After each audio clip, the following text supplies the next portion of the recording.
So this particular workshop will be primarily about teaching statements, teaching philosophies, and what role that plays and how to write them, and we'll have some experience with it hopefully between this week and next. And well, let me just go over the outline. In any case, my name is Gary Halada. I'm in engineering. All right, just without further ado, let's look at our learning objectives. Okay, we want to look at why a teaching statement's important. What are the characteristics of it? What goes into a teaching statement? It's something, by the way, that as you probably know, I don't have a slide on this, but as you know, it's something often required as part of your application if you're going to apply to another university somewhere, or even this university to teach. You're always asked for, even if you're going to do research, whatever, you're going to ask to write a teaching statement. That's part of your application package. And so what I'm talking about today and next week will help better prepare you for that part of your application. So we'll look at what can go into it. Some of you are going to know more than others. We have all different levels in here. And then hopefully you'll learn a little bit about how to write a better teaching statement. So our game plan, today we'll talk a little bit about teaching. Now there's going to be a whole nother workshop some point in the future on teaching methods, teaching and learning, learning styles. I'll mention that stuff today because I don't think I can talk about what goes into a teaching statement without talking about learning styles and teaching methods and technology and things like that. So I'm going to mention some of that stuff, but not go into it in the kind of detail I'm going to go into it in a further workshop. I want to talk about what we know about teaching, basically what's important. Try to pull out of what we know about teaching what's really important, because you're going to write a statement about what is important in education and teaching, what's important in your teaching, what you envision to be important in what you're going to do at the place you're applying for a job from. And that's what you're trying to do here. So we want to look at what's important. We want to look at how do you build the background and content for these kind of statements. Something else I want to talk about is as you write these drafts, you may start to notice, wow, I don't have a lot to say because I haven't done a lot. And so I want to talk a little bit about the idea of how can you build up some background that you can use in these statements, in your teaching philosophies. What can you start doing, even where you are right now, at this time, that will give you the information that you need, that'll look good in the future. So we'll talk a little bit about that. Okay. So to develop a teaching philosophy or a teaching statement, I'll talk about teaching philosophies in general and then narrow it down to this 1 or 2 page statement. You should try to understand you have to understand the relationship between teaching and learning. And those are two different things. Now, I'm going to, like I said, have a workshop on this stuff, but I want to talk a little bit about it today because this relationship is key. You basically teach things and you hope people will learn them. Now, that's sometimes wishful thinking, but you want to make sure that you're teaching in such a way that learning actually occurs. You want to know that learning is occurring. You want to know how to measure that learning is occurring. And you want to build that into your overall background and your philosophy as you go along. So we'll look at a few things. These are more of the topics for a teaching workshop, but these are important questions that you need to know. If you don't understand this, you're going to have a hard time writing a teaching philosophy. But you already know some of this stuff, even if you haven't had any formal background in it. How many people have ever taken a workshop on teaching or class on teaching, education? So you know about it, but for a lot of people it might be a little bit new. I'll mention 1 or 2 philosophical structures for learning styles, just so you can get an example of what we're talking about. But you need to kind of educate yourself on this. If you're going to write these teaching, learning statements, then you want to understand what learning is, how people learn. So you want to do some background reading. Oftentimes when someone reads and evaluates a teaching statement, they look for something in there that tells them that, wow, this person has actually learned something about learning. They've actually read a paper about it. They've studied it in some way. They took a course on it. They went to a workshop. Then they took what they learned and they incorporated it into what they were doing and then analyzed it to see how it was working. And that's very impressive if you're reading applications. I read applications for faculty positions and I read teaching statements, and I don't want to read a teaching statement that just gives a list of what courses the person TA'd or whatever. that means nothing. It might as well just, it's a laundry list. Now, I want to know what was important about it, what they did, how it worked, what did they learn from that, how did that feed back into themselves in order to help them become a better teacher. That's what I want to see. Right? So, and then how do we teach effectively? So these are basic things that I would cover in a teaching workshop. Hopefully things that you understand a little bit. I'll go over a few of them now in a few points about them anyway. So the first part of understanding the connection between teaching and learning is to understand learning and understand who the learner is. Who is the student? I asked you a few questions about what your background is. That's only the tip of the iceberg. You have to know something about your students to teach effectively. So we want to understand the learner. We want to understand the teacher. That's you. We want to understand the connection.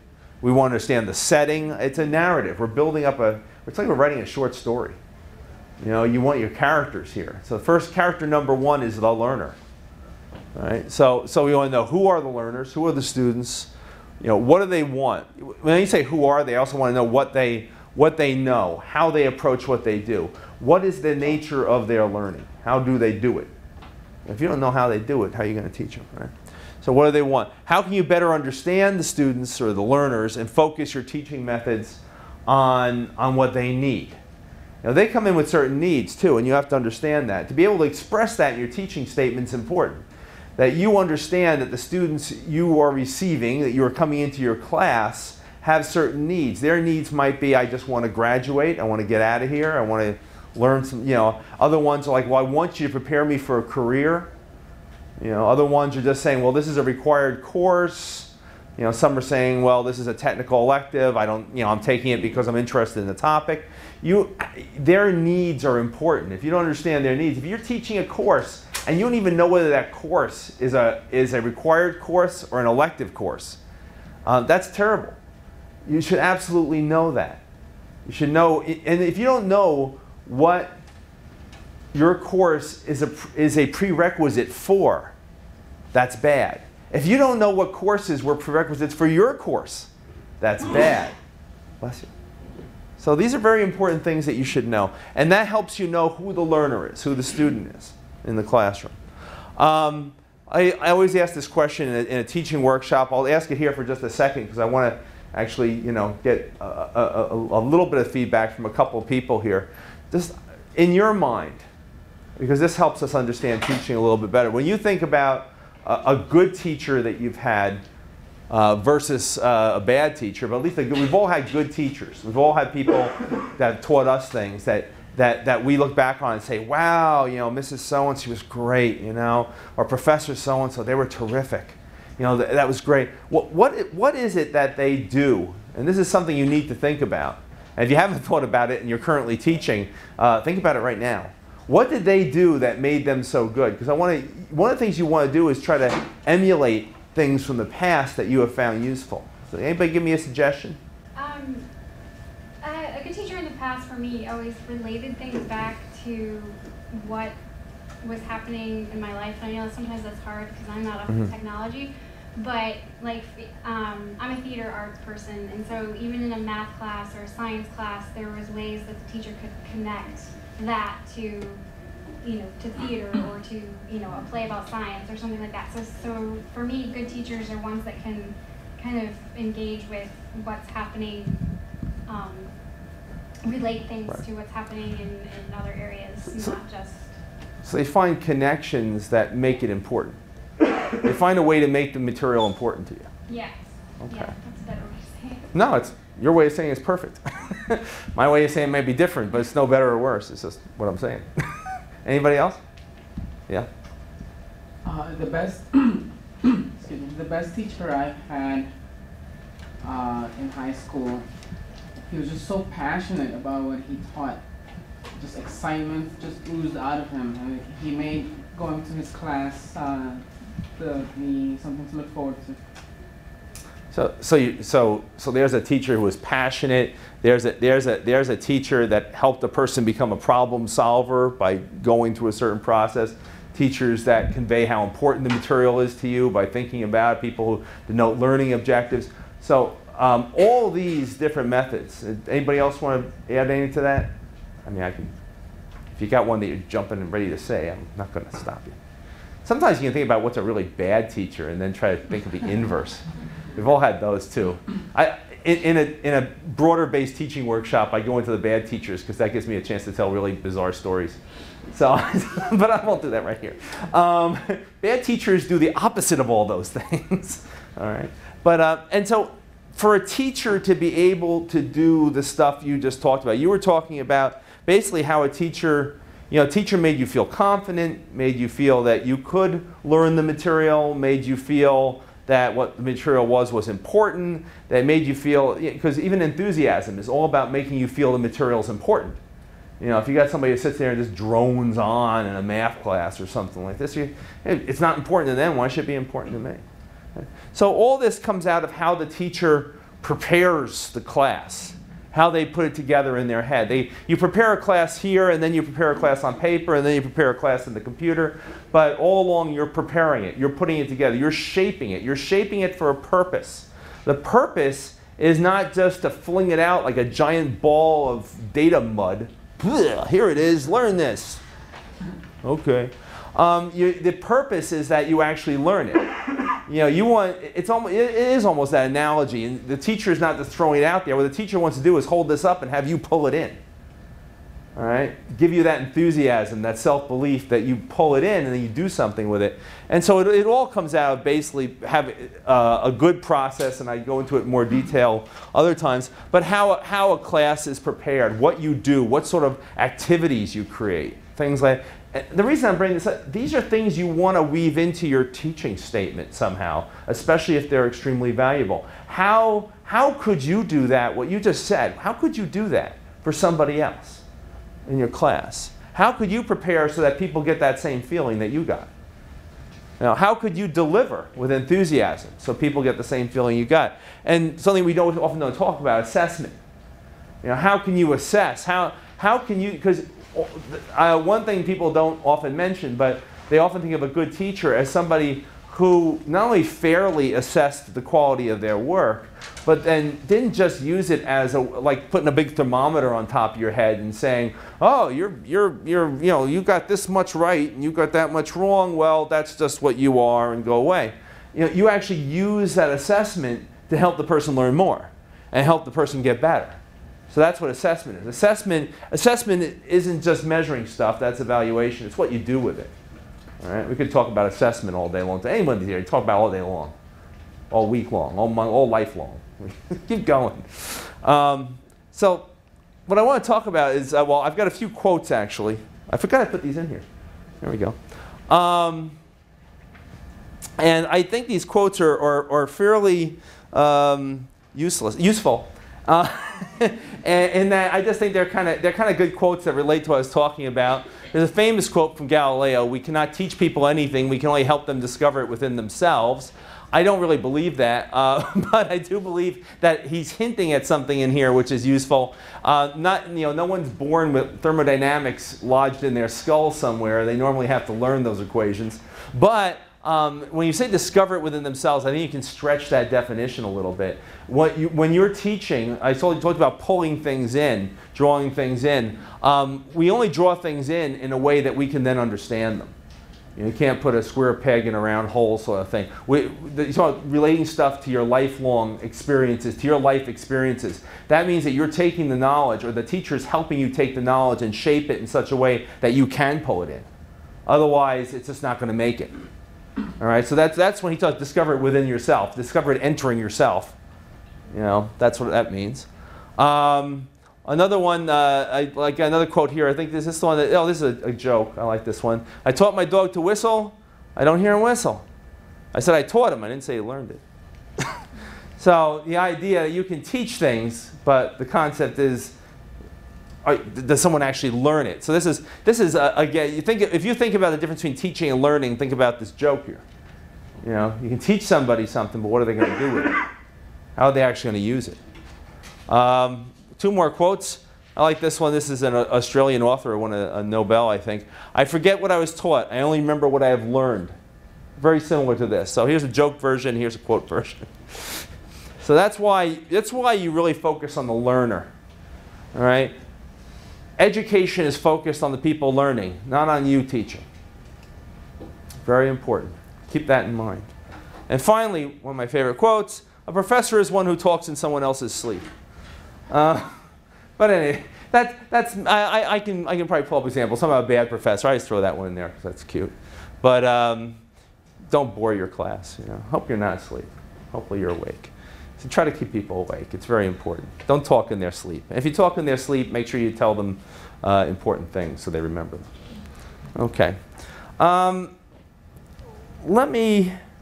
want to talk about different types of teaching philosophy. I just want to check my time here. Okay, we're good.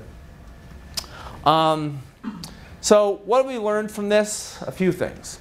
A good teacher uses teaching methods that are student-focused. That's another way of saying a lot of the things which I've just said. Focusing on the learner. Learner's the student. So you're focusing on the student. And when you write your teaching statement, you're going to write about how your teaching methods are student-focused. If they're not student-focused, you should make them student-focused and then write about them. Because that's what people want to see who are reading your teaching statement, who are evaluating it. They want to see that you're focused on the learner and the relationship between the learner and the teacher. I mean, there have always been all these great movies about teachers. You know, there's a Dead Poets Society, you know, Robin Williams being carried around by his students. That's an absolutely terrible picture, even though it was a great movie. I don't like that. The reason I don't like it is because that doesn't look student-focused to me. They're carting their teacher around on their shoulders. You know, I look at that and I say, okay, that's teacher-focused. And as someone else pointed out in the past, they're all male. But anyway, it's a boys' school.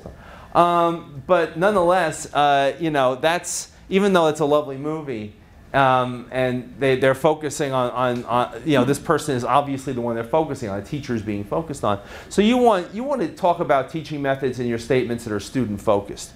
One thing you need to understand, and I'll mention this in 1 or 2 slides next, because I could go on forever about it, that we all learn differently. If you're going to focus on students, you need to know a few things. Who they are, why they're there, and how can you get that, you know, how do you fit that, you know, square peg into the round hole? You know, what adapter do you use? I take these analogies forever, but it's as if you're trying to adapt one thing to something else. You have to find ways to do that with your material so that they can draw it in easily, so they can work with it. They can learn it. You're not just teaching it, they're actually learning it. So we have to learn about how people learn. And if you don't know about learning styles, I think I'm doing another workshop at some point on that, but we'll go into it in great detail ad nauseum. But I'll tell you 2 models of learning styles real quick. And then tailoring your teaching style to the students' learning styles, or at least you don't entirely tailor it, but what you do is you try to fit as many learning styles in as possible so you reach out to as many people as possible. So again, that's the point of trying to, you know, make this entrance of knowledge, this learning, easy for the students. I mean, that's what if I'm evaluating somebody who's coming in who wants to teach in my program, I want to know that I'm not going to get a line of students outside my door complaining about them because they're not teaching. I mean, the students aren't learning. They may be teaching, or they may think they're teaching, but the students aren't learning. So there's lots of models of learning styles out there. Oops, let me put these up all at once. All right. I have everything up there at once. So here's 2 examples of people who write about learning styles. This is an older one, the Honey and Mumford typology of learners, what kind of learners there are. Anybody who took a workshop or a course in learning methods may have seen this stuff before. The one I talk about in engineering a lot is one by Felder and Solomon. Felder's at North Carolina State University, and if you ever pick up a copy of the Journal of Engineering Education, I don't know if I've ever found a copy that Felder doesn't have at least 1 article in. So it's pretty amazing output. So what Felder and Barbara Solomon study is how do people learn? And what they do is they've created a scale that look at how people learn in different dimensions. So here's a bunch of different dimensions. For example, they try to understand. They say you have active learners and you have reflective learners. We're all different types of learners, by the way. And you can probably find yourself up here. You know, active learners are people who need hands-on activities. They want group activities. They like workshops. They like lab classes. You know, if you're, and that's easy to do if you're teaching engineering. I mean, if you're teaching literature, it's harder. What do? Well, you get them to act out something, maybe. You can get them to, you know, read things in class. Maybe get them to analyze something as a group and then report back. I don't know. There's probably a whole bunch of stuff you can think of. But those are things that you've probably done or that as a teacher or been involved in as a student. But, you know, so active learners are appealed to by active things. Reflective learners are people who like to study alone. They like to have time to think about things. They don't want you to just race through things in a class. They want you to have little gaps in which you let people think about a topic that was just presented. And I'm probably bad with reflective learners because I'm always barreling ahead in things. But I have to think about that. There's people who say, wait a minute. That concept you just brought up, let's think about that for a second. They need that reflective time. So so some of you are more reflective, some of you are more active in your learning. Other types of categories, I won't go into this in great detail. Sensing versus intuitive. You know, sensing learners, again, are kind of like the active learners. They need more data input, more sensing input in order to understand things. Intuitive learners basically build their models up from the inside out. Visual versus verbal is easy. And I know in engineering I have a lot of visual learners, a lot of active learners. So I got pictures and movies and things like that for the visual learners. I've got lab experiments, demonstrations for the active learners. You know, I have to make sure that's all in there, otherwise they're going to fall asleep on me. And they're not going to be happy, they're not going to be learning, because even though I'm putting the knowledge out there, there's no vehicle for them to pull that knowledge in, to draw it in and make use of it. Sequential versus global. That's where I differ from a lot of engineering students myself. I'm a more global thinker. I like to think about how the whole thing works. You know, a sequential learner wants to learn each mathematical principle in sequence or something like that, and then try to put them together and come up with a global principle that explains it. Most engineering students are sequential learners. I tend to be more global. And then inductive, deductive is how you use the knowledge, whether you take various evidence and you put it together to come up with a theory, or whether you have the theory and then you try to come up, you basically look at how that applies to many different situations. And so it's, you know, and I'll go over this in a future workshop sometime, as I said down here, but it's important to know that you need to connect your teaching and learning styles. So if you don't know about learning styles, it's something very important, and you should learn about it. I mean, you'll always have not just, saying when the topics change, maybe their learning style. Yeah. More or less, if they're a certain learning style, they'll apply it to everything. They don't really switch, like they're reflective in one topic and active in another. I mean, because somebody who learns in an active way, say in a science class, say, I don't know, it's kind of say they take then a literature class. They're going to have problems in the literature class unless there's some active content, because that describes more how their brain works, more than anything else. So every, you're going to have a mix. In fact, there's a quiz you can give your students at the beginning of a semester that tells you what kind of learners they are. It's an online quiz, really easy to use. It's at Felder and Solomon's website. I mean, that's in my slides somewhere, and it's in the additional slides, and when we put them online, you can take a look at it. This is a very similar type of structure. This other Honey and Mumford type, which was developed for other types of classes, again talks about reflective learners, active learners who want concrete experiences. I assume that's not experiences using concrete. Active experimentation are the pragmatists. They like to have a go at things, try them out. Active learners are like that. They want to just go ahead and try it. They're not reading the directions to their to their home electronics equipment. They're just like, let's plug it all in, turn it on, let's see what happens. Some people like to sit there and go through all the instructions first, and it drives me crazy. I'm the person who plugs everything in and just turns it on at home. My wife has to read the entire instruction book. I have to sit there patiently. It's like, wait a minute. Then she reads the warranty. Okay. Anyway. So the reflector reflects on things. The theorist is the abstract conceptualization. They want to understand underlying reasons, concepts, relationships. So you could use this as a dividing methodology, this, and about 8 or 10 other models. They're all out there. They're all well written about. I would suggest you get familiar with 1 or 2 of them, especially ones that apply to your discipline. So if in whatever your discipline is, if there's a journal of biology education, I don't know if there is, or something like that, if that's your area, make sure you take a look at what's in it, what types of things people refer to. Okay. All right. I just want to move ahead now and some stuff. So all this relates to how we learn. And how we learn depends very much on where we are. And I want to talk about setting a little bit. I'll get back to this topic. But we learn very differently whether we're talking about a college setting or a real world setting. And this is something important to be aware of. Because we're probably, most of our learning that's created in us as learners, and your students as well as you, they started learning things here before school even started a long time ago.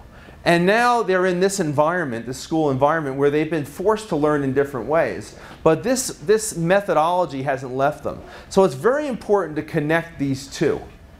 Very important to connect how you learn in school and how you learn in the world. You're talking about real world experiences. You talk about how to connect things to what's important to you. That's more of a real world way. We learn things in the real world that are important to us. You know, when we're a baby, we learn not to crawl off the tabletop because it'll hurt. You know, fall or run into something that hurts because that's important. You know, it's not important to learn, what's going on in Congress or something when you're 2 years old, but it's really, really important to learn how not to bang yourself on the head. So we learn what's important here. So we have to kind of build that connection. And that becomes something called lifelong learning, which means that you don't just learn here, you learn in both of them, and you have to connect them. And something I just want to bring up that's related to this, part of helping people to learn in college the way they do in the real world is to help students understand how to teach themselves. And one quote I couldn't find, there's a quote somewhere that says, you can't teach somebody anything. We teach ourselves. What you do is you kind of help them toward it, but eventually there's that final stage where you, as a student, your learner, pulls things in. So they're always going to pull things in. The last rung on the ladder is the one where they have to do it themselves. You know, you can only get them so far, and then it's just going to fall away if you let go. They have to pull themselves up the rest of the way. So that matches well with a lot of student learning styles.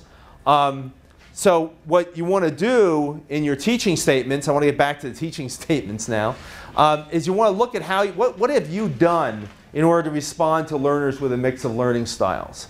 Just lots of examples. You may have done something to reach active and sensing learners through hands-on activities, demonstrations, having students solve problems, answer questions, formulate questions of their own, discuss, explain, debate, brainstorm. These are all things that you might have done.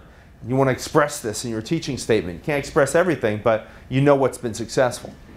You can also reach active, sensing, intuitive, global deductive learners through problem-based learning. So if you've done any problem-based learning activities, which we don't have time to get into now, but problem-based learning or studio-style teaching, these are techniques that are out there that respond to certain types of learners. You sometimes can reach active learners through group activities or cooperative learning. So these terms like cooperative learning, studio-style learning, problem-based learning, these are things that you may be familiar with that you can incorporate into your teaching statement. And you can combine these methods to look, again, more like the real world, because that's what happens in real world learning. Basically, real world learning is problem-based. You know, you have an open-ended problem very often in the real world. They're often cooperative learning. You need other people to solve the problem, to help you, to work with you. So you want to try to look at that connection between the college learning or the school learning and the world learning and put them together and make a point of it. All right, who's the other person in the story? The other person in our narrative is you, who's a teacher. So you ask the same questions. Who are they? Who are you? What do you want? You want a job. That's important. That's going to be expressed somehow in there too. I mean, but you have to want to teach. If you're going to get a job somewhere where you're going to be teaching, when you read your teaching statement after you've written it, does it sound like the teaching statement of somebody who wants to teach? It better. It better sound like you're really excited about teaching. It's something you really want to do. All right? And so part of the teaching statement, part of it's a narrative. Describe your own journey, how your teaching goals and philosophy make you a better faculty member, as well as a better scientist or a better scholar. I mean, you're going to want to teach at a college. You want to go into a faculty position because you want to do research, publish books. How is the teaching going to help you do that? Because if somebody's reading it and it really looks to them like your teaching is just something you have to do to get paid, and the rest of it's what you really want to do, that's going to become obvious. But if you can turn around and say, my teaching philosophy is actually going to help me be a better scholar and researcher, and here's how. They're saying, oh, you've integrated it. You've put it all together. You know, you've got the ball, you're going to run with it. That's very important stuff. So your teaching statement becomes a narrative summing up your personal and professional development. And that's very important to talk about in your teaching statement as well. And there's going to be some sample teaching statements you can read in a file that will be provided online as well. We'll talk about that in a second. All right. So now, any questions? Okay. Let's jump ahead a little bit here. I've got a few more things I really want to get through in my remaining time. So now, we have the characters in the plot. You know, we have the students, the teachers, and the fact people want to learn and people want to teach. And we get our stories coming together. How about the setting? Don't forget the setting in your teaching statements. So where do we learn? Well, oh, it's too light. You can't see it. That was a globe. Here's Africa. Oh, no, that's South America. It's gone. My slide all washed out. Okay, imagine you're seeing a map of the Earth right now. Use your imagination. You can kind of see something here. It could be a stain on the screen, but I think that it is North America. It's Canada. Okay, anyway, so the rest is going to be really great if this faded out. So here's your globe, your Earth. That's your setting. But within that setting, you have a subset, namely the university. All right. So let's just say it's Stony Brook. It could be wherever you're applying for a job from, but it could be any generic teaching institution. So there's interfaces between the institution and the world, something you have to be aware of. You're not going into the ivory tower and never, you know, being heard from again until they, you know, drag you out. And then within the university is this, it's a picture of a blackboard. It's supposed to be basically it's an indicator of your classroom space. So your classroom, whether it's a classroom you teach in or whether it's another version, all right, your teaching area, your educational area is a subset of the university, which is a subset of the Earth. All right? So knowing how these interrelate is very important. All right? And there's the characters. Happy student, happy teacher. So they're the characters within the classroom. So your setting, your place includes not just the world and the university and the classroom, also includes any technology which you can bring into it as well. Today, teaching technology is very, very important. And you shouldn't leave that out of the picture. How do you take advantage of this picture? How do you take advantage of the fact that your university or the place you're applying to, think about the place you're applying to, has an interface with the rest of the world? You know, I'm applying for a job teaching at Stony Brook, let's say. Maybe I will someday. No. And I want to, you know, and I'm teaching in a department like, I don't know, the journalism program. And I happen to notice the journalism program, you know, now has some outreach to the Turkana Basin program in Africa. Or I'm applying to the engineering department. I notice the engineering department has a whole bunch of connections to industry. All right. How can I make use of that? Is there anything in what I've done that would make use of those connections? And can I then explain it in such a way that makes people think, wow, you really want to, you could really do some great things if you come here. You want to show innovation in teaching. And if I have a classroom, am I using the technologies that come along with that classroom? All e-learning technologies. All right, I'll talk about those in a second. And don't forget your setting also includes the demographics of your university. Don't forget, very important. I'll show you one slide on that in a second. Okay, so this picture, which is very faded, is kind of a philosophical way to see where you are. When you write about your teaching, when you develop a teaching philosophy and write about it, you're a teacher dealing with students with certain demographics in a classroom or in a learning space with certain characteristics within a university that provides you certain resources and asks you certain things that they want from you. And you have other things you want to do in that university, like scholarly research. And that's part of the world, and here's how the rest of the world plays into it. These are things to keep in mind. It's a lot of things to keep in your head. So there's a lot of technologies out there. I won't dwell on them, but these are just ones from the Teaching Learning Technology website. They show students learning in all sorts of environments. You know, with interactive whiteboards and some kind of cooperative learning spaces and group activity spaces. These are all available at Stony Brook. You may have used some of these in the way you teach. And by the way, here's an important point. Up to now, your teaching may have been traditional. It may have used certain techniques, but maybe you want to look at what's available to you through the Faculty Center, through the Teaching Learning Technology Center, and start using some of it, because then you can go write about it. All right? Don't forget that, yeah. Yeah, because that's what I was wondering. You know, this teaching statement, how concrete should it be? You know, is it or teaching philosophy? It sounds a bit. Both. Yeah, you can use these examples. Yeah, but you have a philosophy. Your philosophy could be as long as a single quote or whatever. You have a philosophy that includes student, teacher, you know, the learner, the teacher, you know, how that relationship works, and then show how you can use the setting to that advantage with concrete examples. Okay. That's how it can work. There's also technology around. Everybody use clickers. I love these things. I've just gotten addicted to clickers. Student response systems, a way to get students actually answering and talking in class. I run around, I do polling in class. I feel like I'm doing Family Feud. It's great.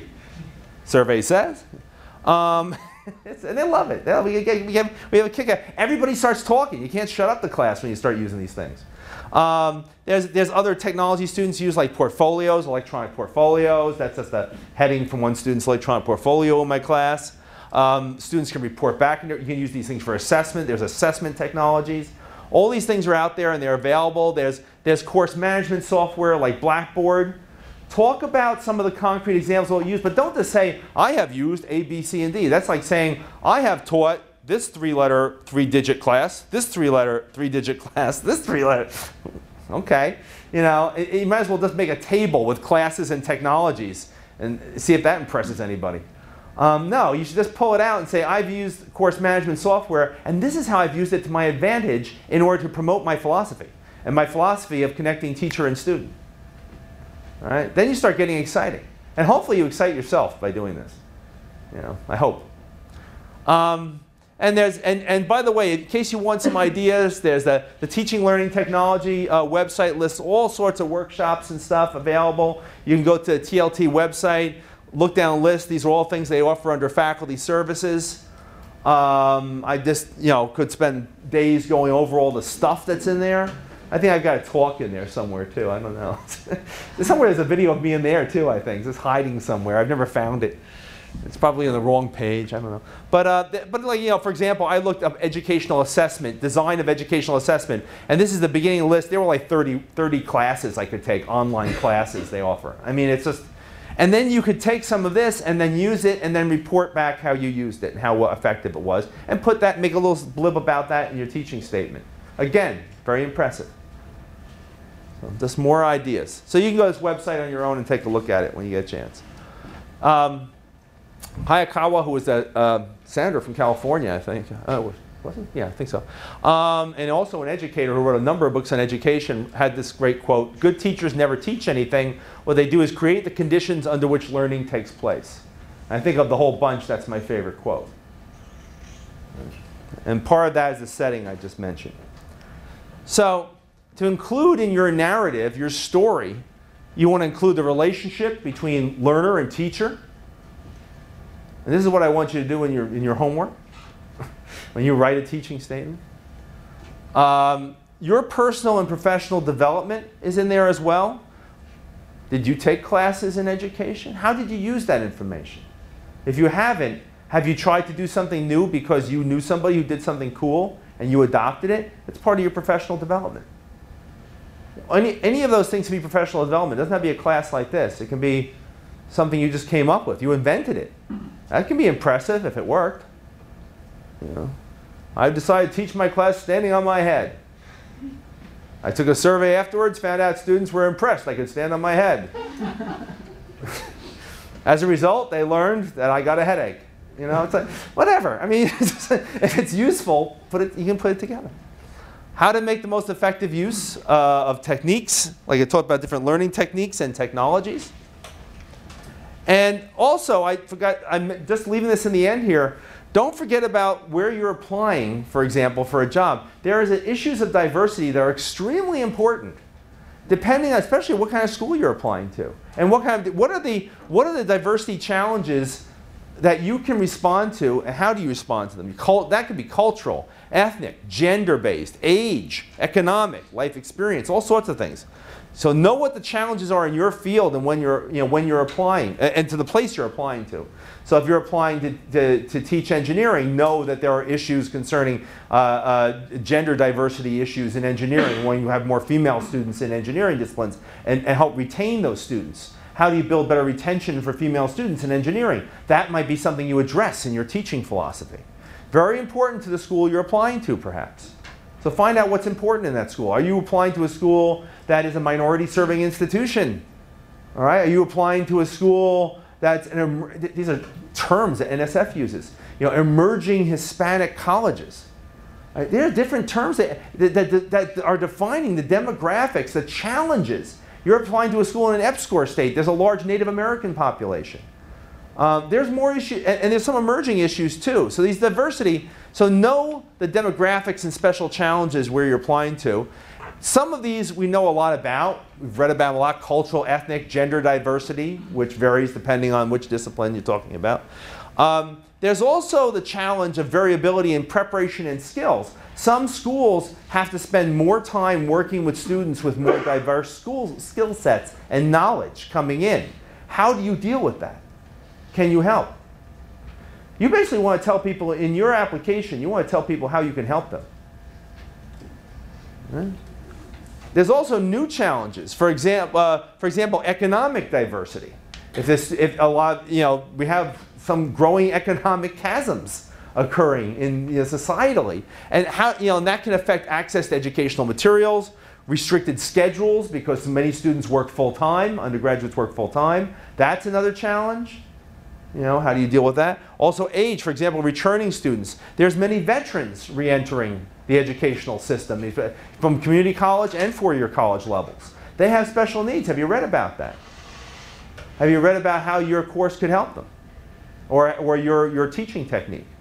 There's a lot of things to think about. This is huge. It's like that globe. It's big. A lot of stuff. Any questions? Okay. A few more minutes. I'm going to show you a little bit about what goes into some teaching statements. So all this leads into your teaching statement. I'll spend a few minutes. So let me just define it based on a few different websites. There's a few resources. When you download the presentation, you can take a look at them. The McGraw Center for Teaching and Learning is one of them. This is at Princeton. They have a lot of good tips. You can find all sorts of great tips on these websites. So I'll give you some of these websites to look at. So what does the McGraw Center say? They define it as a 1 or 2 page single-spaced essay. Well, that's not important.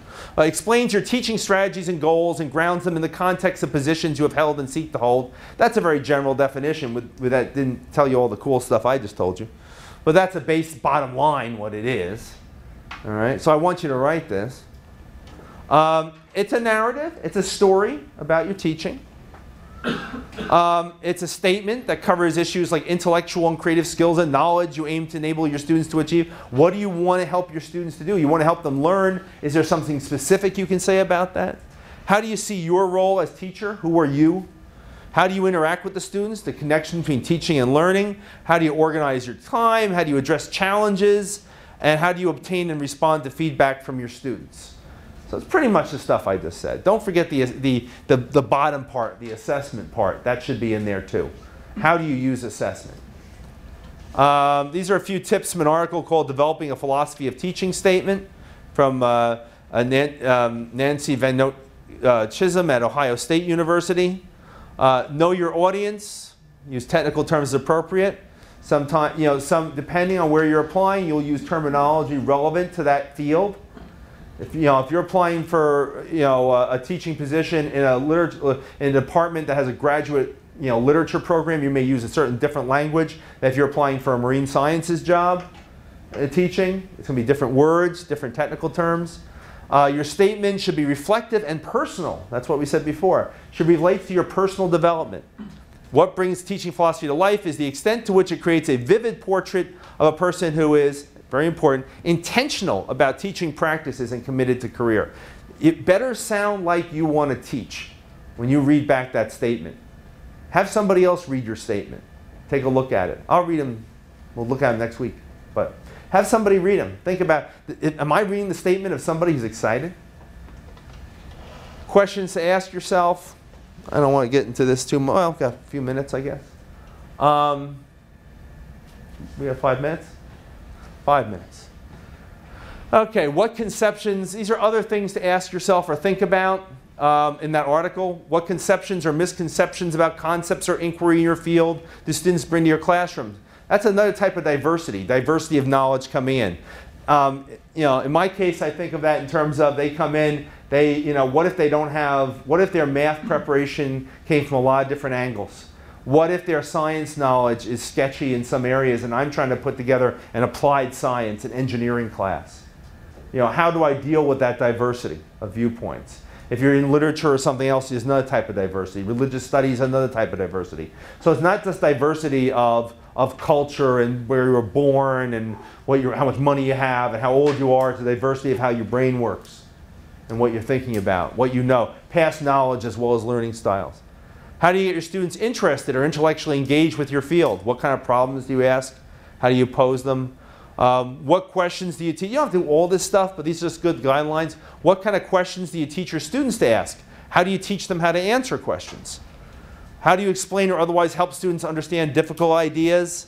How do you balance your objectives for your students with their own? As I said before, students come in, they may be needing to graduate. Maybe your course might be, they need a minimum grade in that class to graduate, so they have very specific objectives. Or it may just be something they're interested in. How do you help students understand the implications or significance of what they're learning or learning to do in your class? How do you relate it to the real world? All right, so those are just some questions. One other website I'm going to mention, which is very good to look at. There's a nice website on how to write teaching philosophy statements, Washington University in St. Louis. This is, I think, where our president came from, our president of Stony. I think it was Washington University in St. Louis. In this case, they say basically the teaching philosophy statement should answer 4 questions. So these are just different views on the teaching philosophy statement. Why do you teach? What do you teach? How do you teach? How do you measure your effectiveness? Again, don't forget the assessment portion. Very important. It should include, here's your question back there, concrete examples of specific course topics, assignments, assessments, and strategies drawn from courses you've taught or are prepared to teach or from past mentoring and advising experiences. By the way, if you've done advising or mentoring, those are incredibly good ways to teach. Talk about them. Advising is an important part of the process. You may be required to advise students in your new position. Make sure you talk about advising in that case. Most important, read the job description. Know what you're applying to. No, I mean, it's like, you don't go to a job interview without knowing anything about the company if you're in the industry. Yeah. Is there anything you should avoid? Like, if you, on the search committee, if you were looked at the teaching statement and just said, no, this is regurgitating the mission statement, or it's just something? I don't want to see it regurgitate a mission statement without, it can give me a part of the mission statement back from that university's education program, but then it has to say, this is why I'm perfect to respond to, this is why I can help you with your mission, and very specifically give reasons. If it just regurgitates stuff without giving specifics, that's terrible. That's what I watch out for. Okay. If you're going to bring up something that's either on their website or in the job ad or something like that, you don't just drop it in the middle. Just say, I can, you know, your job ad says this paragraph, so I'm going to say I can do and repeat your paragraph. That's nothing. Why? Tell me why. I don't have time to go over this, but there's questions. They'll be in the slides about answering why you teach. All right. Why are you drawn to the rewards and challenges of teaching? Hopefully you are. What do you teach? What are specific subject and courses? So you can bring up specific things you can do. What are your objectives for student learning? Why are these important? What do students gain from taking your courses? I can skip over this. I'm just showing, I put a slide here that showed that if there's certain accreditation processes in the program, you may want to relate your teaching to them. For example, in engineering, we have a list of outcomes our students are supposed to know upon graduation. So I make sure that if I was applying for an engineering teaching position, that I would say I can help you respond to these. I can help your program meet the accreditation challenges of your program. People would love that. And then finally, how do you teach? What methods and strategies do you use? What kind of assignments and assessments do you use? Why? Why do you use them? How do you take into account different learning styles? All these things we've talked about. How do you approach teaching non-traditional students? Do you use technology? And if you do, how and why? Okay? And how do you measure your effectiveness? How do you know whether you're meeting your objectives? You know, basically, how do you conduct and use assessment? Okay. All right, and that's it.